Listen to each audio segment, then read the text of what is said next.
Hello students, today our topic is types of animal husbandry।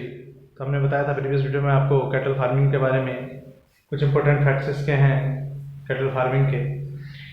तो जैसे doctor की बात करते हैं, डॉक्टर वी कुरियन, इन्हें फादर ऑफ वाइट रेवोल्यूशन कहते हैं इन इंडिया, क्योंकि इन इंडिया में इनका बहुत बड़ा महत्वपूर्ण योगदान है, इंपॉर्टेंट रोल है, क्योंकि इन्होंने ही ऑपरेशन फ्लड चलाया था, world's largest dairy development programme चलाया था इन्होंने 1970 में इनके द्वारा चलाया गया था। ये कुरियन बाज फाउंडर चेयरमैन ऑफ एनडीडीबी जिसकी फुल फॉर्म होती है नेशनल डेयरी डेवलपमेंट। ठीक, अब एनडीडीबी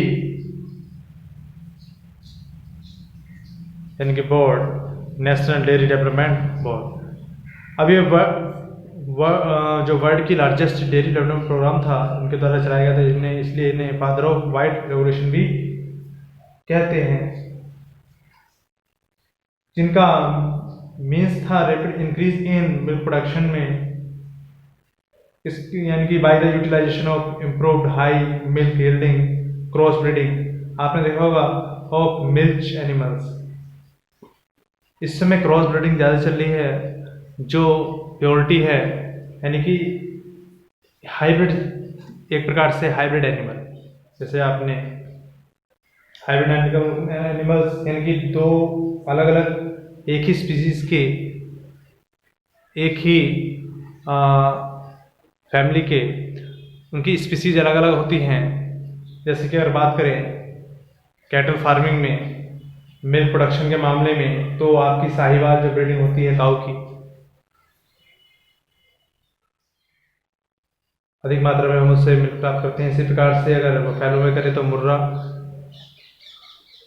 और भी बहुत सारी हैं, तो मुर्रा है, तो ये बफेलो की, तो क्या करते हैं कि ऐसी नस्लों को बनाया जाता है, ऐसी एनिमल्स जो डोमेस्टिक एनिमल है जिनसे हम मिल्क प्रोडक्शन करवाते हैं, तो उनको क्रॉस ब्रीडिंग द्वारा तैयार करा जाता है, जिससे हम मैक्सिमम मात्रा में मिल्क प्राप्त कर सकें। दिस टाइप से आप देखेंगे कि आपका जो मुर्रा की नस्ल होती है वो दिस टाइप से, तो आप नेचुरल जानते हो कि जो उसके हॉर्न होते हैं, सींग होते हैं, कैसे मुड़े हुए होते हैं, इसलिए सब मुर्रा नस्ल का पाया जाता है। तो दिस टाइप का है, ये आपको दिखा रखा है मुर्रा ब्रीड ऑफ बफेलो। ठीक है, तो ये नस्ल इस टाइप की नस्ल होती है, और ये इस टाइप की, यानी कि ये क्या है, साहिवाल। ठीक है, इसके अलावा भी बहुत सारे होते हैं। अगर डिस्ट्रीब्यूशन की बात करें तो आपके मुर्रा आपको हरियाणा पंजाब में देखने को मिलेंगे, जो जिनका प्रोडक्शन माने मिल्क यील्ड लीटर्स में, लैक्टेशन जो पीरियड होता है अपने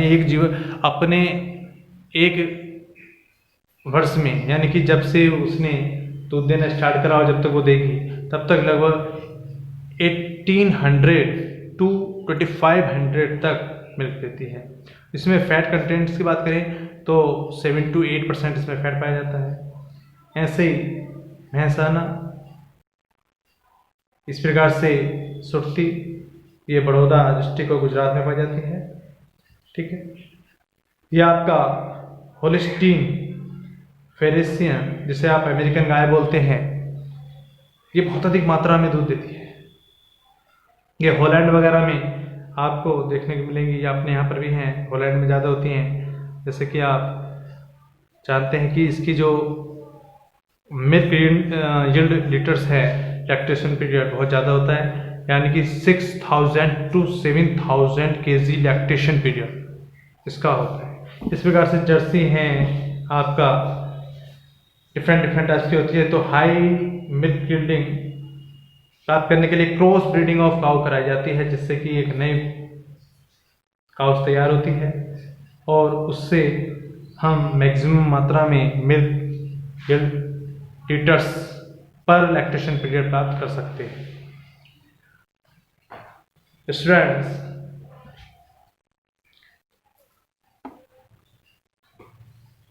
इसी प्रकार से हम देखेंगे कि कुछ, ये तो मिल्क यील्डिंग का था, अब इसमें कुछ डिजीज हो जाती हैं कैटल डिजीज हो जाती हैं, काउ में, बफेलो में जैसे कि सफ़र हो जाते हैं फ्रॉम वेरियस डिजीज से। तो डिजीज भी dairy animals are divided into 3 category में डिवाइड करा गया है। एक्सटर्नल पैरासाइट्स जैसे आपकी माइट्स होते हैं, लाइस होती हैं, टिक्स होते हैं जो स्किन पर पाए जाते हैं, इनकी लीच वगैरह होती हैं, ठीक है। एक होता है infectious disease, these are caused by bacteria और वायरस के द्वारा होती है। एक होता है non infectious disease, these include the fungal disease. अब टाइप्स ऑफ डिजीज की बात करें तो बैक्टीरियल से आपके क्या होता है, एंथ्रैक्स होता है, आपका हेमोरेजिक सेप्टिकेमिया होता है, ब्लैक क्वार्टर होता है, ट्यूबरकुलोसिस होता है। ये डिफरेंट टाइप्स के बैक्टीरियल्स होते हैं। वायरस से देखो तो rabies, cowpox, foot and mouth के रोग आपने देखा, मुंह पका, खुरपा का रोग सिंपल भाषा में बोलते हैं तो ये रोग होते हैं। फंगल से आपके रिंगवॉर्म वगैरह हो जाती हैं। प्रोटोजोन से अमीबोइस हो जाता है, यानी कि पेट की समस्याएं हो जाती हैं। सोमियासिस हो जाता है। ट्रिपैनोसोमियासिस क्या होता है स्टूडेंट, यानी कि ट्रिपैनोसोमा का शिकार होने से वह जो एनिमल्स है, पशु है, वो कैसा होता है, सुस्त सा रहता है और हर समय स्लीपिंग डिजीज से ग्रसित रहता है, यानी कि ज़्यादा सुस्त सा रहेगा, हर समय सोया रहता है, सोता रहता है। वॉर्म से जैसे एस्केरिस, कीड़े होते हैं, पेट की समस्याएं होती हैं। तो ये अब प्रिवेंशन क्या है और डिजीज का, तो प्रिवेंशन हम क्या करते हैं, डॉक्टर को दिखाते हैं, तो इंसेक्टिसाइड्स का यूज़ करते हैं इसमें, और स्पेशली रेगुलरली हम क्लीन रखते हैं जहाँ पर भी वो रहते हैं, इन चीज़ों का ध्यान रखा जाता है प्रॉपरली। रेगुलर उन्हें बाथिंग देते हैं, ग्रोमिंग देते हैं टू अवॉइड द इन्फेक्शन से उनका वैक्सीनेशन करवाया जाता है समय समय पर। तो ये सारा हमारा कॉमन डिजीज, इसके कुछ कॉमन डिजीज थे और उनके प्रिवेंशन थे। अब बात करते हैं डेयरी जो ब्रीड्स ऑफ काउ हैं, जैसे साहिवाल है, तो इसका एनुअल मिल्क प्रोडक्शन मैंने बताया था 2800 लीटर्स होता है, और लैक्शन पीरियड इसका लगभग 300 होता है। इस प्रकार से होलिस्टीन हमने बताया था, होलिस्टीन ये 6000 to 7000, और इसका लैक्टेशन पीरियड कितना था, 365, यानी पूरे साल ये हर समय दूध देती रहती है। यानी कि जैसे ही न्यू ऑफस्प्रिंग जन्म लेता है, उससे पहले हमें इसको करना छोड़ना पड़ता है, इसके दूध को दूना छोड़ना पड़ता है। इस प्रकार से जर्सी है, जर्सी आपका 4500 लीटर, और लैक्टेशन पीरियड होता है हमारा इसका 305। ओके, अब एक ब्रीड इम्प्रूवमेंट करे जाते हैं। ब्रीड इम्प्रूवमेंट कब होते हैं, जब एक तो होता है आपका नेचुरल ब्रीडिंग। अब नेचुरल ब्रीडिंग कैसे होता है, नेचुरल ब्रीडिंग में क्या होता है कि रैंडम एंड कंट्रोल क्या होता है स्टूडेंट, कि रैंडम एंड कंट्रोल, तो random here pedigree bulls are kept along with grazing cows, ठीक है। तो आपका रैंडम ब्रीडिंग हो गया। कंट्रोल क्रॉस ब्रीडिंग, या in this type of breeding क्या होता है, native cows and cross with exotic bulls of superior quality का, ठीक है। ये तो सेम ही होगा, ये क्या है, सुपीरियर क्वालिटी और भी नेचुरल ब्रीडिंग, ठीक है। एक होता है आर्टिफिशियल ब्रीडिंग। अब इसमें कैसे हैं, जैसे कि आपने देखा होगा यहाँ पर क्या, जर्सी और सिंधी का, जर्सी और सिंधी दोनों का हाइब्रिड हो जाता है। ऐसे ब्राउन स्विस और साहिवाल का, दोनों का क्रॉस रिप्रोडक्शन जब होता है तो ये कंट्रोल होता है क्रॉस ब्रीडिंग। तो इसी प्रकार से डिफरेंट हैं आपके। तो आर्टिफिशियल ब्रीडिंग में क्या होता है, यानी कि आर्टिफिशियल ब्रीडिंग में वह होता है जिसमें डॉक्टर को बुलाया जाता है, डॉक्टर के द्वारा सीमेन को जो बुल से प्राप्त होता है गुड क्वालिटी का कलेक्ट करा जाता है, और उसको -196 डिग्री सेल्सियस पर उस लिक्विड नाइट्रोजन में सेव करते हैं, जिसे हम क्या कहते हैं, आप ये कह सकते हैं क्रायो प्रिजर्वेशन कहते हैं, यानी कि -196 डिग्री सेल्सियस पर उस स्तन को सेव रखा जाता है, सीमेन को सेव रखा जाता है। और जब फिर क्या होता है, ज़रूरत के अनुसार, नीड के अनुसार जिस फार्मर को आवश्यकता होती है अपने कैटल, अपने एनिमल्स के लिए, काऊ या बफेलो के लिए, तो उसमें उस सीड को, गैमीट को एंटर करवा दिया जाता है। ओके स्टूडेंट, और हमें नए स्पीसीज इस क्रॉस ब्रीडिंग द्वारा प्राप्त होती रहती हैं। अब इन द प्रेजेंट टाइम हम देखें तो हमें प्रोडक्शन हर चीज़ में कैसा होना चाहिए, हाई होना चाहिए, चाहे वो आपका क्रॉप्स हो, मिल्क हो, मीट हो, एक्सेट्रा सब। तो इसी के लिए हम पढ़ते हैं एनिमल हस्बेंड्री। अब इसमें नेक्स्ट है स्टूडेंट पोल्ट्री फार्मिंग। अब पोल्ट्री फार्मिंग क्या होती है? अब ये फ्रेंच वर्ड है जिसका मीन्स होता है पॉड, पॉड का मतलब होता है चिकन। अब आपको तो पता होगा कि poultry is the branch of animal husbandry की कंसर्न कर रहते हैं with rearing of bird for egg and meat. Egg और मीट के लिए इसका यूज करा जाता है। ठीक है। अब egg laying birds are called layers, while meat yielding birds are called क्या कहलाते हैं? ब्रोलर्स कहलाते हैं। ठीक है। जो एग से प्राप्त, एग जो प्राप्त होता है लेयर्स, और जिनसे मीट प्राप्त होता है बर्ड्स, वो क्या कहते हैं? ब्रोलर्स कहलाते हैं। और the practice of raising poultry for egg and meat is called क्या कहलाता है? पोल्ट्री फार्मिंग कहलाता है। इंपॉर्टेंस क्या है? इंपॉर्टेंस ये है कि ये हेल्प करता है हमारे जो फूड यूज़ करते हैं वो न्यूट्रलाइजेशन में, स्टैंडर्ड को बढ़ाने में, सप्लाई करने में मीट एंड फूड एग को, क्योंकि हमें पता है होल लिक्विड एग्स कंसिस्ट है 360% उसमें क्या होता है? यॉक होता है, जो पीला पदार्थ पाया जाता है, जो बीच में पीला पीला होता है। 64% क्या होता है? प्रोटीन होता है, जो आउटर पार्ट होता है। तो इनसे प्रोटीन वगैरह प्राप्त मैक्सिमम मात्रा में हमें प्राप्त होती है। विटामिन भी इनके द्वारा प्राप्त होते हैं, जैसे कि आपका like riboflavin, A and D. तो meat is cheap sources of animal protein like myogen, globulins etcetera, fats, vitamin, minerals इनसे प्राप्त होते हैं।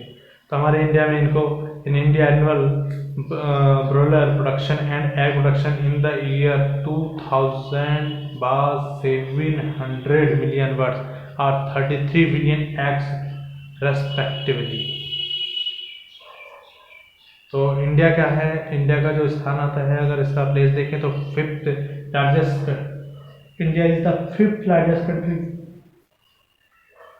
in the world in poultry production after China, former USA and Japan. India state with maximum जो brawler होते हैं egg production के कहाँ होते हैं? आंध्र प्रदेश में सबसे ज़्यादा रहते हैं। ठीक है। अब ये सब ब्रीड्स हैं ऑफ फाउल्स, जैसे कि अस्सी, ये कुछ स्पीसीज हैं, वैरायटी हैं। तो सम मोस्ट कॉमन है best ever Indian game breed Aseel, जो मुर्गी होती है, उसके द्वारा ऐसी आप अलग अलग हैं ये। तो ये आपके यूपी में, कर्नाटक में, ठीक है, गहगस आंध्र प्रदेश में, कर्नाटक में, बसरा गुजरात और महाराष्ट्र में, ब्रह्मा यानी लार्जेस्ट डोमेस्टिकेट ब्रीड ये ब्रह्मपुत्र रीजन्स में जो पाए जाते हैं। और ये चिटागोंग, ये चिटागोंग। ओके स्टूडेंट, आप देख रहे हैं यहाँ पर Giriraj male cross breeding of, ठीक। तो जिस टाइप से इनका मेन फंक्शन यानी असिल ड्रग, ये सारे के सारे क्या होते हैं? जैसे मीट के लिए, एग्स के लिए, जो एग्स उनको हमें मैक्सिमम मात्रा में क्या चाहिए? प्रोटीन वगैरह चाहिए, क्योंकि एवरीडे क्या हो रहा है?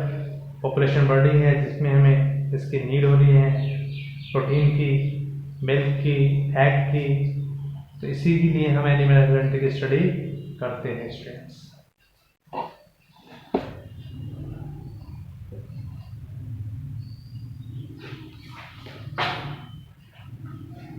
अब आप देखेंगे कि वैरायटी इंप्रूवमेंट कैसे कराया जाता है क्रॉस ब्रीडिंग में, यहाँ पर समझेंगे। अब जैसे आप देख रहे हैं यहाँ पर अलग अलग वाइट लेगहॉर्न कॉक है, वाइट लेगहॉर्न हैन है, ठीक है। ये आपका ब्रीड पोलीमाउथ रॉक हैन है, यह आपका रोड आइसलैंड रेड हैन है। तो वेराइटीज इंप्रूवमेंट करी जाती हैं। Majority of the present day chicken use as egg layer and boiler are the crossed breed flocks. High yield cross breeds are IVL 80, B77, HS 260 different ये होती हैं। इसी प्रकार से Giriraj breed is a cross breed of indigenous breed and exotic white leghorn breed. Is a dual purpose breed. क्या होता है? Dual purpose के लिए होता है। इसे आप सिंपल भाषा में आप ये कह सकते हो, जो देसी मुर्गी बोलते हो, यानी मीट भी प्राप्त होता है और एग भी प्राप्त होता है बहुत। ठीक है स्टूडेंट, तो ये था हमारा। अब आप क्या करा जाता है? मेंटेनेंस करा जाता है पोल्ट्री हाउसिंग का। उसकी रेगुलर उनकी साफ सफाई रखी जाती है चिकन की ग्रोथ के लिए, एग के प्रोडक्शन के लिए। क्योंकि हमें पता है